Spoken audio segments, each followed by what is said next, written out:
Welcome back to Morning Express. Trust you enjoyed the last discussion between Chijioke and Patriot Desmond Olarewaju, reviewing stories on the front pages. At this moment in time, we'll be talking about something pertinent as it affects all road users, particularly as we approach the Yuletide season. It's a widespread notion in Nigeria that come the ember months, the roads become thirsty. But is that true? Or is it our driving habits that put us at risk as we ply the roads? Big questions to be answered this morning as we remind you about safety during this season. Now I'm in the studio with me, a gentleman, special marshals of the Federal Road Safety Corps in the studio. Seated to my immediate right is Special Marshal Olaniran Ogedengbe. Yeah, welcome, Zonal sir. PEO. I see he's taking the honors to introduce himself and not forgetting Special Marshal John Anaga. Welcome to the studio, gentlemen. Thank you very much. It's a pleasure to have you at this period. In my brief background to our discussion this morning, the notion is that the roads become thirsty at this time of the year, whereas it's more or less our driving habits or road usage that should be in question. And I'll start with you, Special Marshal John, on that wider session of the tendencies between the road and the road users. What do you make of this, sir? Thank you very much. I don't think it's a good notion. Year in, year out, we have this kind of perception coming from different quarters. The road is thirsty, there are evil spirits, that is period, and many things are happening. That's all correct. Now, what we have found out over time has to do with the nature of man. Nigerians, we are too much in a hurry, and to make quick money, the quest to make quick money also tend to put us in this difficult situation.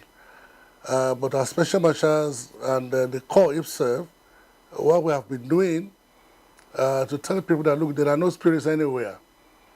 And that is why the theme for this year's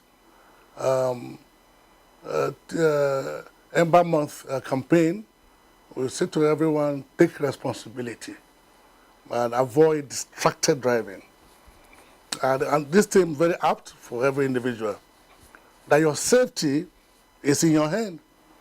What you do with the road, actually, though there are many factors that can cause crashes and accidents here and there, but largely what you do with your safety is in your hand. And there are so many things that we do at this period that we shouldn't do. For instance, is the kind of, especially for the commercial drivers, the kind of quest to make quick return is alarming. For instance, somebody will travel from here to Lagos. Today, tomorrow he'll be on back to Abuja. The next tomorrow he's going to Abuja State, and then going to Akwa Ibom. Now, you are forgetting that your body needs rest. And that kind of pressure putting the body and the nature of your body, at the time, you just have to doze off. And when that happens, whether in 2 seconds or 3 seconds, there could be a crash. And this crash puts your life in danger, and then other road users. And that's why I keep telling people, look, if you want to do anything, plan your trip. And if you plan your trip, do have enough rest. And then before you put that vehicle on the road, is the vehicle worthy? Is that vehicle worthy? Have you done the vehicle parade? Have you checked the water? Have you checked the oil? Have you checked the two tires? Have they expired? Are they going to expire? These are the things that you must put into consideration before you put your vehicle on the road. And while putting your vehicle on the road, there's a seatbelt. The manufacturer put something called the seatbelt that is supposed to protect you in the event of a crash. These are the things that you need to know. What are the other things that can make you distracted? Use your phone, for instance. You are driving and you are answering call. It's a big no. It can lead to a crash. All right, Special Marshal John, thank you for this background. But let's also break it down. We'll focus on what people can do and what the machines can do in terms of the vehicles. But I'd like to come to you. You're the Public Education Officer, RS7. Now, he has done a brilliant job in dispelling that assertion that it's not the roads, rather it's the human beings and how they coordinate themselves. His focus was on rest, particularly for commercial drivers who are in the habit of wanting to make quick turnovers. I'll come to you, SM Olaniran. Now, he's still sticking to human behavior. He's also talked about the use of seatbelts and mobile phones. In your day-to-day engagement, particularly in educating drivers, either commercial or private, how do you see these issues he has raised, and which of them are pertinent? Well, when it comes to the issue of distracted driving, one of the major cause of distraction is the use of phone. In Nigeria, most motorists, I mean most, more than 90% of cars on the road, whether commercial or private, yeah, the drivers or those who are supposed to be in charge of the safety, the driver is the one in control. Once he's distracted, it takes only 2 seconds of distraction for any crash to happen. And like he said, let us just tell ourselves the truth. There is nothing evil about the embarment. The major problem is that people put themselves under pressure more in the embarment, realizing that the year is about ending. Some will take assessment of their life. Some will ask certain questions. Some has what we call goals that they've set. So majority are bothered behind the scene. Behind the wheel. Once you are behind the wheel, your attention, your focus, your concentration is expected to be 100%. I hope you understand. So whatever happens that takes your mind away from what is the big picture before you, which is the road, and what is happening around you, will distract you, and a lot of things will go wrong. And let me say this. Tiredness, like you said, if you don't take care of tiredness will retire you. And that is why once you are tired, you are fatigued, it's just a minute closing of your eyes. That's why I always tell people, when the driver is driving, he's not the only one that is supposed to be driving. Everybody's attention must be on him to make sure that he is in the right frame of mind, he is doing the right thing. And when you see him doing the wrong thing, I beg of you, cry out. A closed mouth can lead to problems. And this is a particularly interesting part, because sometimes you find drivers saying they need to use their mobile phones to navigate their Google Maps and what have you. But interestingly, it also has to do with the speed limits.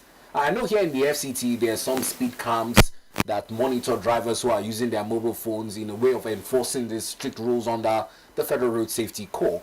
But in your analysis and your engagements, because I believe that you're more familiar with this terrain, how do you see that excuse, and where does speed limits come in, and is the enforcement betting the needed results? Well, when it comes to the issue of speed cameras, they are all over places. They are supposed also to be what we call a road sign to warn motorists or road users about the facilities that are in place. You see, the essence of this speed, let's assume there is a school ahead of you. You will need something like speed breaker. Before that speed breaker, there is supposed to be a road sign telling the motorist that there is a speed bump. Say maybe 50 meters ahead. Yes, ahead of you. So what that one tells you as a motorist is slow down. I have this privilege of educating people when it comes to road sign. That even if you don't know what the road sign is talking about, once you sight a road sign ahead of you, it becomes a necessity, has laid it upon you to first of all, even before understanding the road sign, bring down your speed. If there is a school ahead, during closing hour, children can stray on the road. A lot of road users don't even know how to use the road for their own safety. So, and as an enclosed road user, you are inside your car. If rain is falling, it will not touch you. If sun is shining, it will not touch you. You are an enclosed road user. Necessity lays it upon you as an enclosed road user to protect the vulnerable road user who are exposed road user. Just imagine this. If an Okada runs into your car, he's right. Let's assume he's right. Who will get injured? The Okada. Yeah. If you mistakenly run into an Okada man, it's not intentional. Who will get injured? He will still get head or tail. Who gets injured? The Okada man. So the Okada man, being an exposed road user, is expected to be more careful. But necessity in road safety place is safety. on you, who is an inclusive producer. Let me come to you, SM John. He's brilliantly put it as an educator who has interfaced with a lot of road users. But personal experience, I remember growing up or learning to drive back in the early 90s, the first thing you were handed was a manual on road usage, knowing the road signs. Is it with the advent of digitization? Is that still a practice? How do persons who now claim to be drivers come about using the road without knowledge of the road signs? The challenge is not even the absence of education per se. Again, we go back to human factor. We have the highway code that you're supposed to get before you are licensed. You're supposed to study all the road signs. But the challenge we have, especially in the FCT for instance, is human factor. Now, you ask a driver, when you see the signs on the road, for instance, like the zebra crossing, what does the zebra crossing means for a motorist, for instance? It means that the pedestrian have a right to cross the road. Therefore, as a motorist, when you see such signs, you are supposed to slow down. The moment any pedestrian put his or her feet on that zebra crossing, all vehicles are supposed to stop. We have the hospitals, we have the schools, and these signs are not for decoration. They are all over the places. Unfortunately, we have seen because of overspeeding, most of them have been removed because of crashes. As special marshals, we have helped severally to put some of this infrastructure in place where the federal government may fail to do. We are volunteers. And because we know the value and the importance of life, where there are gaps, we come in and fix this infrastructure. But most often than not, the same that we're trying to protect because of maybe carelessness, maybe because of our speeding, they run into the same infrastructure and bring it down. We are making an appeal to all the road users. We will need to check our signs. You will need to follow these regulations. Now, it will help you to stay alive. Because any mistake you make on the road, I've told people severally, our infrastructure in Nigeria, for instance, is not yet complete.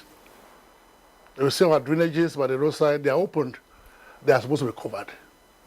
So our roads are the unforgivable roads that we have. If you make any mistake, you are going to run into those drainages. And they could lead to fatalities, it can lead to any other thing. So as a motorist, always ensure that you obey all the rules and regulations that guide the road. You're not the only one using the road. The other pedestrians, even animals, have the right. By the peculiar nature of our roads in Nigeria. Yes. And our Special Marshal John, thank you very much. He raised the pertinent point. I think it's also important that we remind our viewers, unlike regular marshals, special marshals are more or less volunteers. You don't receive any salary for it. More or less, they are. You don't receive any salary. Yes. And he picked on the points that assisting the government provides certain things that are lacking. He's talked about the value of light. SM Olaniran, what spurred you to become a special marshal? Well, let me just say this. I'm an engineer by training. And there came a time in my life that I just woke up and I said to myself, I've seen special marshal at work. And I went to do a background check. And they told me this and this and this. I've been a special marshal for upward of 21 years. And there, no single regret. What prompted me is special marshal gives us the opportunity to give back to the society that we have benefited so much from. People of my age now, I grew up in the Southwest. I've benefited from free education. I've enjoyed certain things, free medical. I've enjoyed certain things that people are paying for now that I didn't pay for. As at the time I was at the university, I paid maybe 91 naira. 91, not 91,000. 91 naira. For tertiary education? Yes. Per session. So I now made up my mind that this is a noble cause. Because members of Special Marshal are men of proven integrity. we are men of unquestionable integrity. And to the glory of God, I have not seen myself done anything that warrants my character being questionable. So when I saw the opportunity to give back to the society, when I saw the opportunity to lend a helping hand, I've seen where people died in accident where they are not supposed to die. I had to put it upon myself to train myself.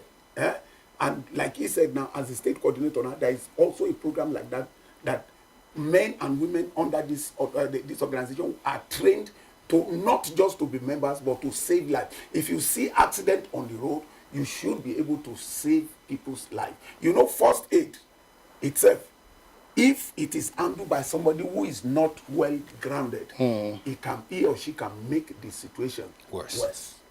I hope you understand. So I'm a first aider. If I see any accident now, I know what to do. You will not see me carry my phone and be. I hope you understand. So the prompt is, this is an avenue to give back to the society. This is an avenue to help humanity, and this is an avenue to do something free. Well, interesting. Let me come back to you, SM John. As the state coordinator, he's talked about our behavior as humans, particularly with reference to those making videos when accidents occur. He's also indirectly also lent out the call there to persons who are willing to join Special Marshal's unit of the FRSC. As a state coordinator, are there plans in line with having more people on board? Or what's the general outlook towards behaviors of Nigerians towards accident scenes and accident victims? You see, what we have observed over time is our attitude.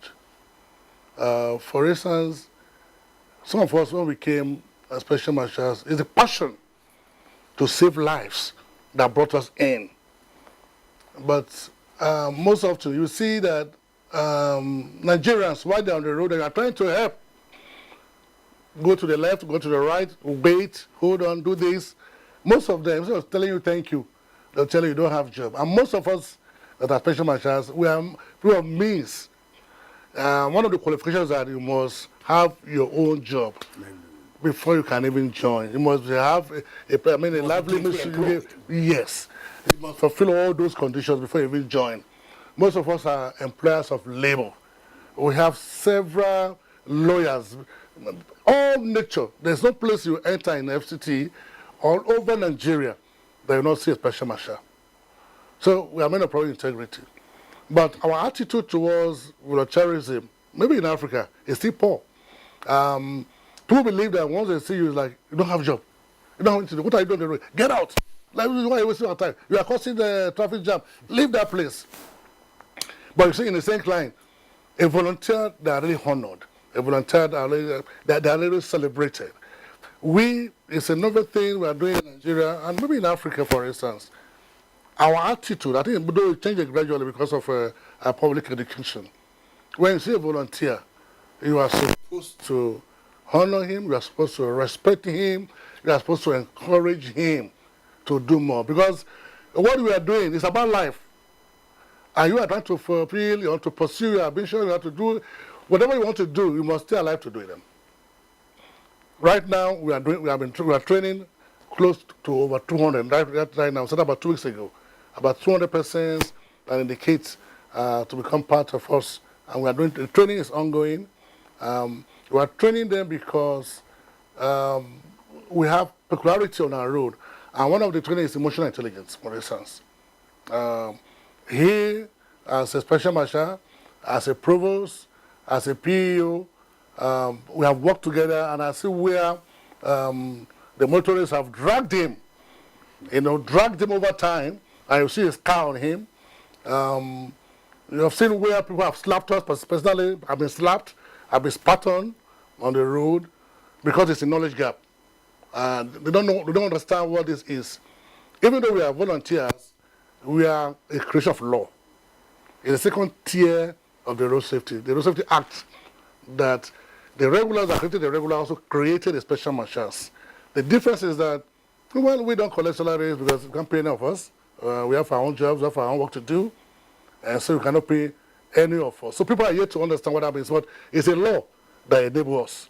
So we can arrest you, we can prosecute you, we can do anything apart from collecting salary. Now what we are doing now is to say, look, when you see the special marshal on the road, we are there to help you. We are here to guide you. The crashes in FCT for me is alarming.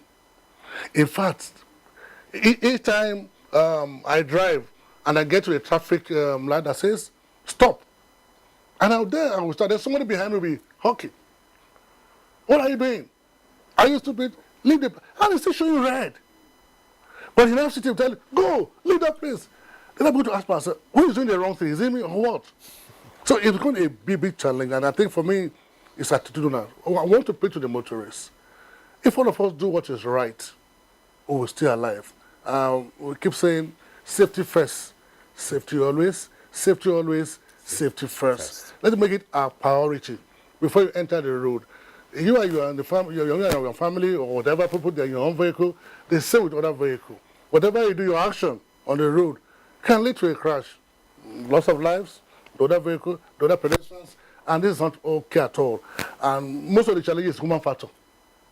Well, SM Olaniran, let's come back to you. He has spoken to salient points and still focuses on attitude. We're still talking about the attitude of road users. We've tackled motorists now. Let's come to pedestrians, because within the FCT, it's quite alarming. And most times when you see the incidences of persons who fail to use the pedestrian bridge, who are attempting to cross the highway at a speed where cars are going over 100, 120, which is within their speed limits. Talking to the attitude of pedestrians, particularly within the FCT, do you have any concerns in this regard? Well, let me just say this. There is a missing gap. You see, a right that you have or a knowledge that you are supposed to have that you don't have cannot work for you. You see, most of the pedestrians don't even know the safety tips. I hope you understand. Information that would make them safe on the road. Imagine I can tell you this, or you send your reporter now to NNPC junction in Kubwa, if you are familiar with that route. There is a pedestrian bridge constructed by government to save life, purposely. But right under that bridge, as we are talking, people are still attempting to cross. It's not that they are crossing 100 meters away from the bridge.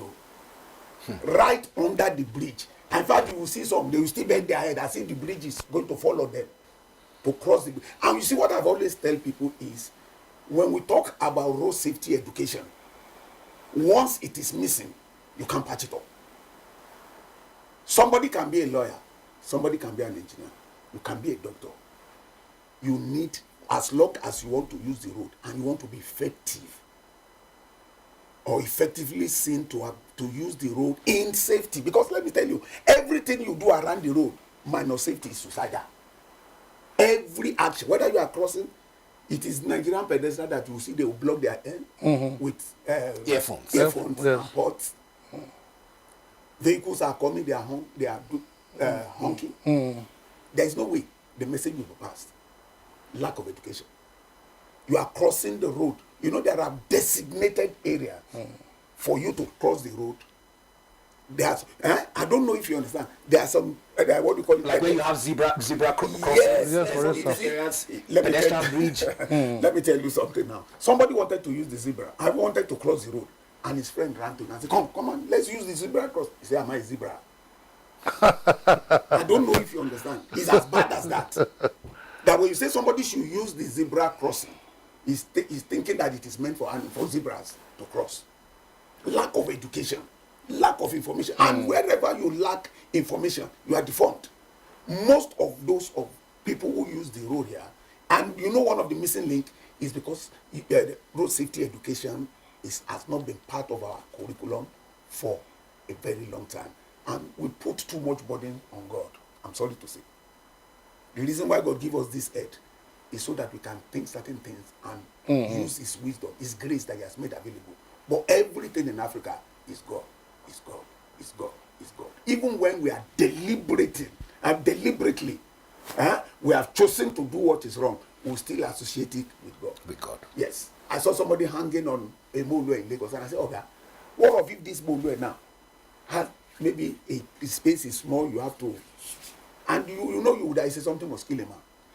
Now he's brought in Lagos quite interestingly, and this leading me to my next question. Yes. Is enforcing the provided laws, the act that establishes special marshals and the road safety, permitting it to have special marshals, does allow for you to prosecute such individuals. In Lagos, we've seen them take it a step forward. They arrest persons who do not use the pedestrian bridge, Yes. or other road users who are found wanting. Is the FCT looking to adopt the Lagos templates in ensuring the right thing is done? That is the appeal we are making to the minister. About 2 weeks ago, we had a town hall meeting. The managing secretary came to represent the minister, and I told him when I had an opportunity, and I said, if we can adopt the Lagos model, it will be seamless.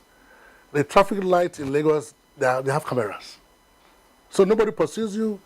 When you beat the traffic light, your receipt will be sent to you. And that's the appeal we're making to the FCT minister to quickly use technology to assist us. The way we are going, if we don't use technology in FCT, the VVIP attitude is creating problem. Please throw light on this VVIP attitude. Yes. They have forgotten that their life doesn't have duplicates. And they're thinking that because they are VIPs in that Prado Jeep, that if anything happened, they will spare. No, we have lost a minister in this country through Quite crash. sadly so, yes. Yes, through crash. And you are a motorist. The moment you put a vehicle on the road, no matter your personality, you can be a minister. You are supposed to lead by example. Some of us have traveled outside this country, and we see how people behaved. Nobody knows who is who. All laws are obeyed. There are no exceptional. There are no exceptional. Maybe because maybe for the vice president or the president, maybe, but there are no exceptional. You obey laws. And some of them also have knocked down pedestrians, knocked down the road users. And this is not right at all. I see you shaking your head in agreement to this point he raised. This VVIP status, particularly in the FCT where you don't know who I am, has become the regular question asked when people are accosted.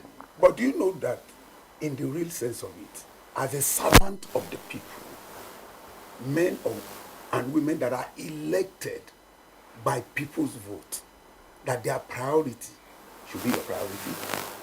There is a missing gap. You know, we believe in this.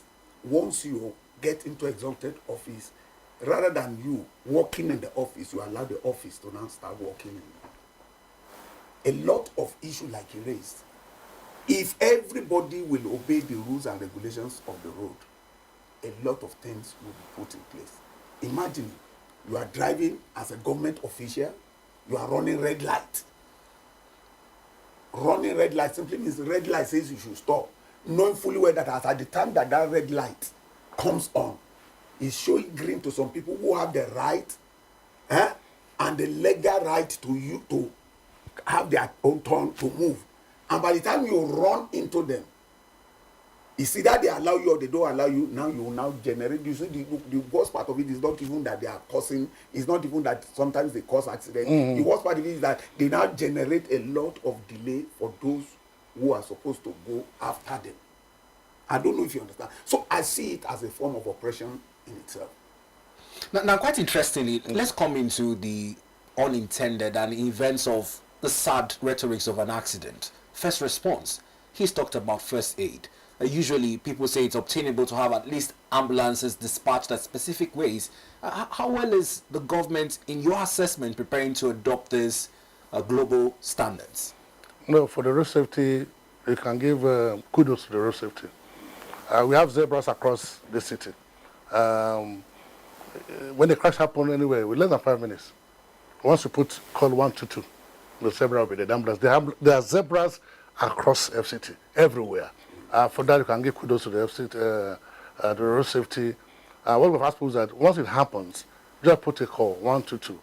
You want to save life, if you don't have the training, please don't quickly rush. Ask if there's a medical person on ground. Because in trying to help people, at times it causes more pain.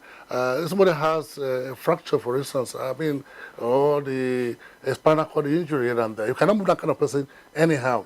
Or neck injury, for instance. There are ways they are moved, and if you move them anyhow, they can die on the spot. So we appeal to every one of us, when you see a crash on the road, instead of you carry your video or your camera and trying to cover the scene, I don't know what we are looking for. I don't know whether because of followers on our social media handles or what. For me, it's a very bad habit. It's a no-no. Let's try to save life. And what to do is to call 122. Call 122. And immediately, in 5 minutes, there could be maybe issue, but I can assure you, once that call get through, the ambulance will be there in less than 5 minutes. And for FCT, for me, we are doing very well. And I think with the help of all of us, if we do what is right, and what we appreciate is a safer life, fuller life. If we're able to follow what the rules of the state should do, you'll be able to live and do them well. There is no spirit anywhere. There's no spirit. There's what we call common sense driving. Even like what you said earlier, do you know if there's any fire incidents, the truck cannot get to that destination? Because of our current road usage? Yes, because you see the drivers will just be sitting down there. Somebody is telling you, I have an emergency to do. In the same place you see vehicle to create a space for the ambulance. Give way for yes. But here we just sit there and say, it's my right. Where is he going to? Where is he going to? And I think this is a very bad attitude. That person in that vehicle, if it's an ambulance, that individual in that, but it might be your sister, it might be your brother, it might be your father, it might be anybody, it might be your neighbor.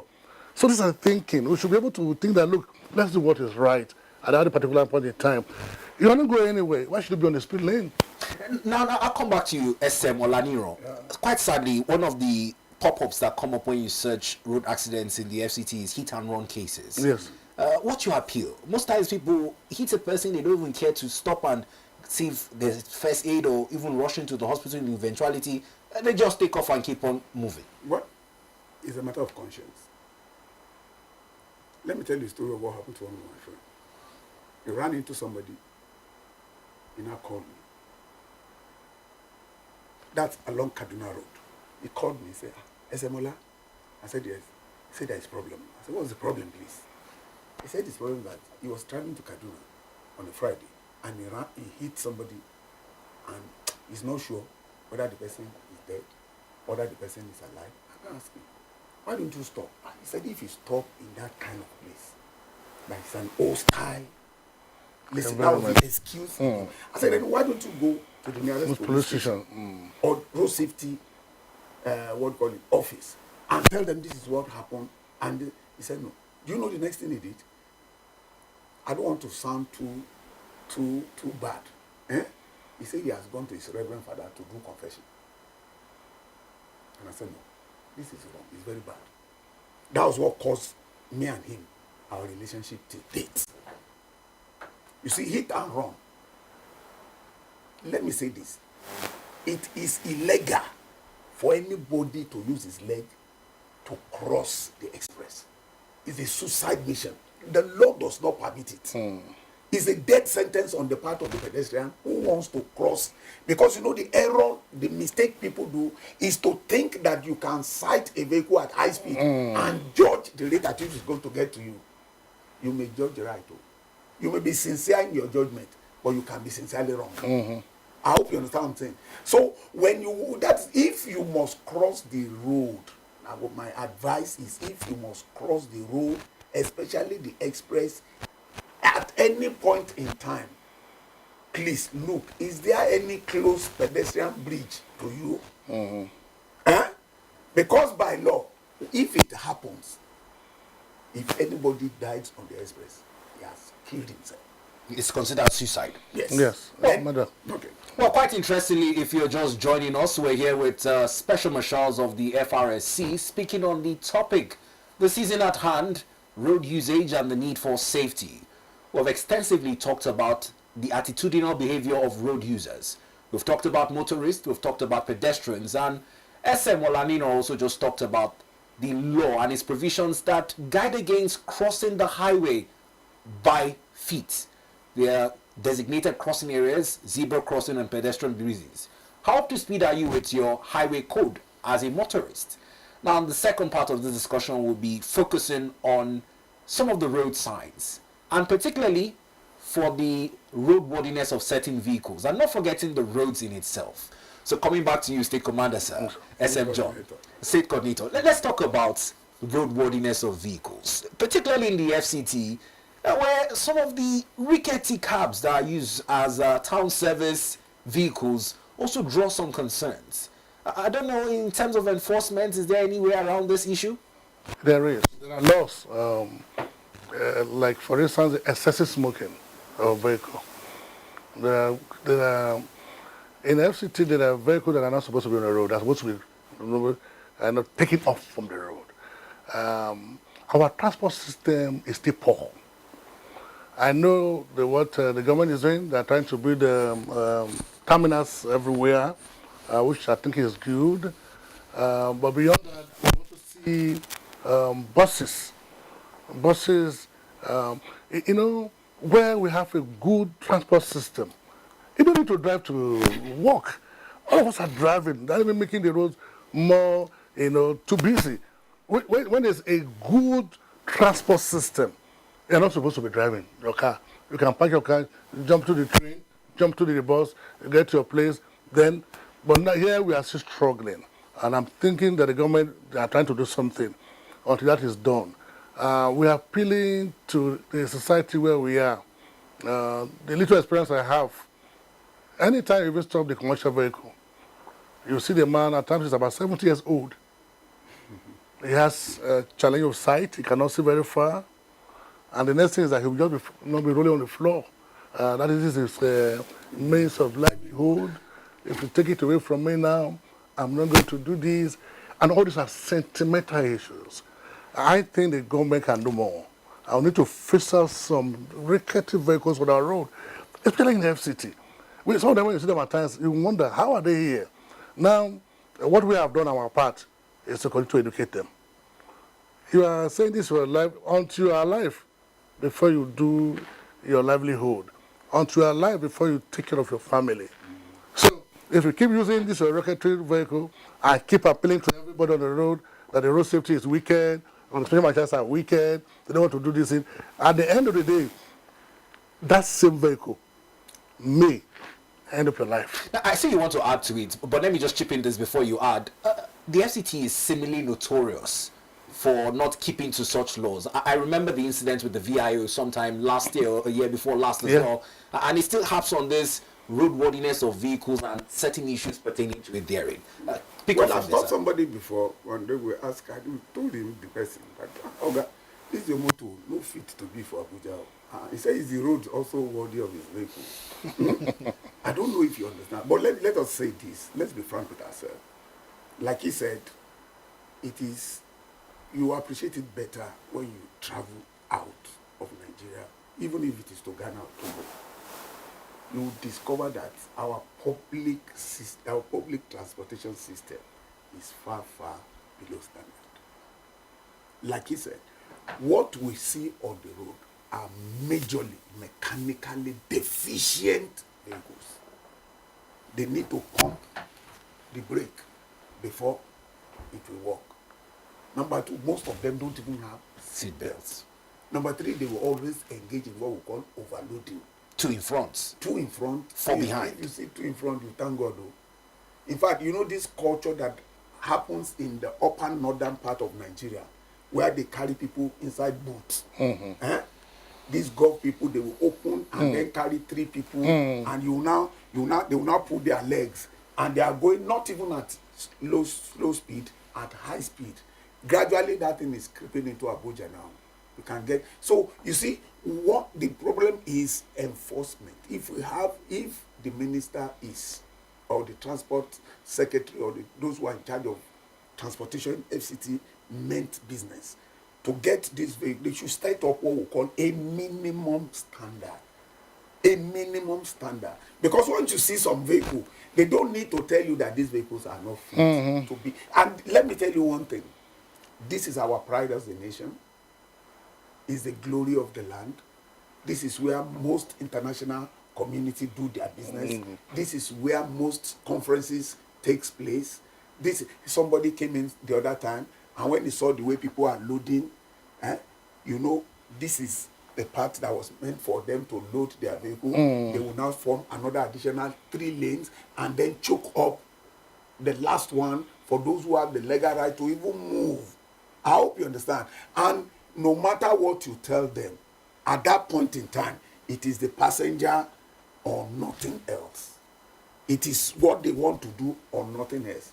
And like he said, when you hold them, sometimes when you arrest them, you will discover that these are people that doesn't even know what they are doing, ignorant of the road safety rules and regulations, ignorant of the highway code, road sign to them. It's just a picture. It doesn't send, road sign communicates with road user. You are supposed to bend ahead, turn yes, of course. Warn the guide. Yes. In fact, they are security. They are your guide on the road. When you ignore it, any road sign you ignore, you are doing it at your own. Assuming there is a double bend ahead of you, and you are coming at 120. Oga, you don't need it. No matter how much you can speak in tongues, because that's another way you see our people. Your vehicle is mechanically deficient. There is a challenge on your tire. There is a challenge on your brake. Your signals are not working. God will help us.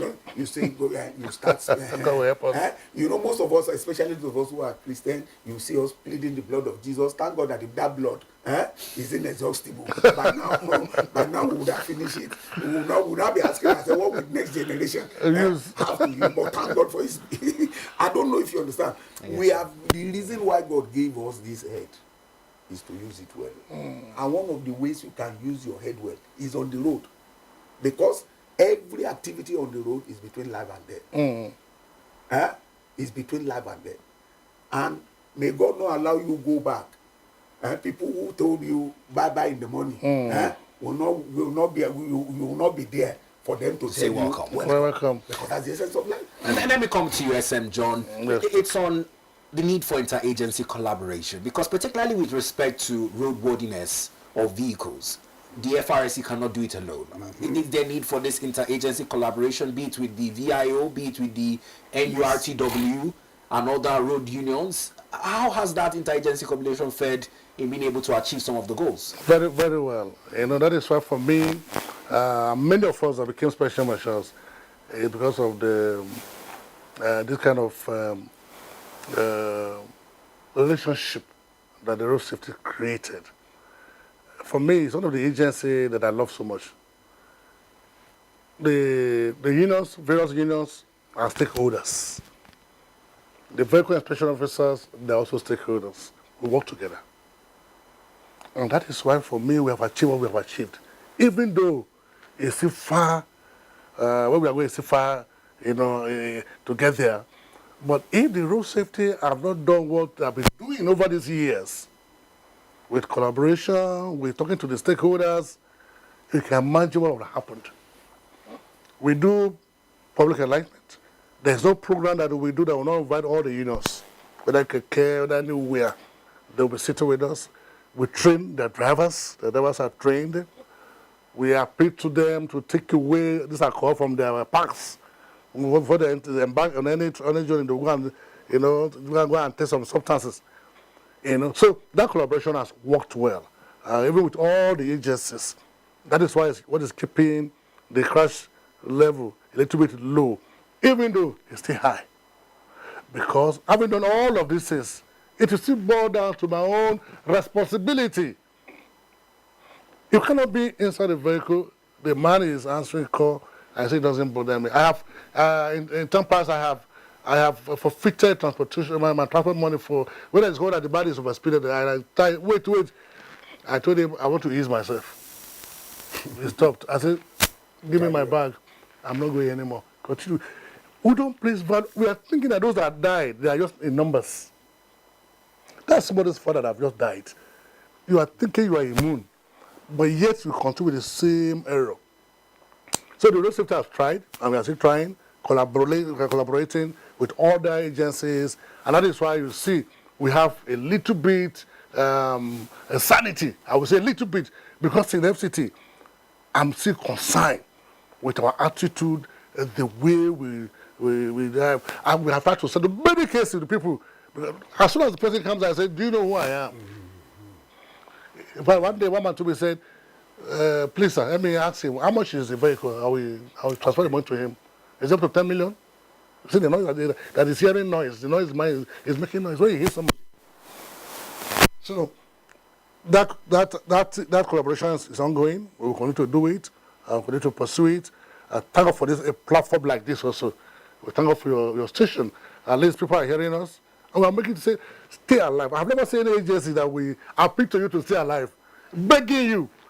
Say, please do what is right so you can stay alive. Because when you stay alive, you have a lot to contribute to your community, to the nation at large. So we will continue to make this appeal. That is why our focus even now is the road safety clubs. We go to schools to engage them, to say, well, these adults, they're becoming like dry fish, to bend them, they're going to be bending, they're going to be breaking our hands. But these ones, we can inculcate in them. They can talk to their parents, Dad, go left, go right. Dad, why are you asking? Perhaps, maybe you will reason with the children. And then we appeal for what we call common sense driving or defensive driving. Let me come to you, SM Olaniran. Talking about one of the light-hearted ways you put it earlier, is the road worthy for the vehicles. It's most of the replies certain road users give when they are faced by special marshals like yourself. The state of our roads. Well, the state of our roads may be bad. There's no doubt about that. But in Abuja, you can never complain of bad state of road. Do you know that the level of motorization, or in the world today, Africa accounts for only 2% of the number of vehicles in the world? But do you know, ironically, we are accounting for 20% of fatality on the road. Very disturbing statistics. Very disturbing. If it is disturbing, it's very killing. That's that. 2% of the level of motorization producing 20% casualty of casualties all over the world. It calls for something. And if I'm not mistaken, Nigeria is one of the highest country where you have maybe the highest rate of accident or crashes in Africa. How can we move away from this statistics and trend? This is what we are. He kept on hammering on something that maybe I just pray it will sink. Human behavior.